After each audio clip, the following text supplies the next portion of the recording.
உங்கள் வாழ்க்கையில் நீங்கள் விசுவாசிக்க கூடுமானால் ஆகும். ஆமென். ஒன்றுமே இல்லை, ஒரு சின்ன கையளவு மேகம் பெருமழை கொண்டு வரும்னு விசுவாசிச்சிங்கன்னா நடக்கும்.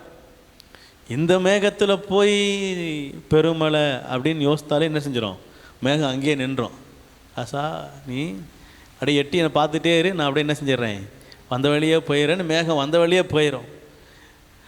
தீர்க்கதரிசிக்கு என்ன வெளிப்பாடுனா, ஆண்டவர் ஒரு சின்ன காரியத்தை கொண்டு கூட ஒரு பெரிய காரியத்தை செய்ய அவரால் கூடும். அதான் தீர்க்கதரிசியினுடைய எண்ணம்.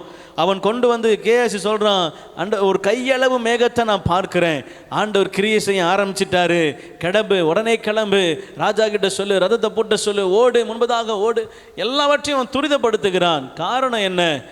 யாருடைய கண்ணுக்கும் அது ஆச்சரியமானதாக இல்லை, யாருக்கும் அது புரியலை, அவன் சொல்கிறது யாருக்கும் விளங்கலை. இன்னும் கையளவு மேகம்தான், இதுக்கு எதுக்கு ஓடணும், இதுக்கு எதுக்கு நம்ம அவ்வளவு கஷ்டப்படணும், எதுக்கு இவ்வளவு தூரம் இவர் இப்படி ஓட சொல்கிறாரு, எதுக்கு ஓட சொல்கிறாரு? இவன் 1008 கேள்வி கேட்கலாம். தீர்க்கதரிசிக்கு மட்டும்தான் தெரியும், விசுவாசம் உள்ளவனுக்கு மட்டும்தான் தெரியும். கர்த்தர் கிரியை செய்ய ஆரம்பிச்சிட்டார். அல்லேலூயா. நமக்கு விசுவாச கண்கள் இருந்தால் நம்ம சாதிக்க முடியாத காரியங்கள் என்ன செய்யலாம். அல்லேலூயா.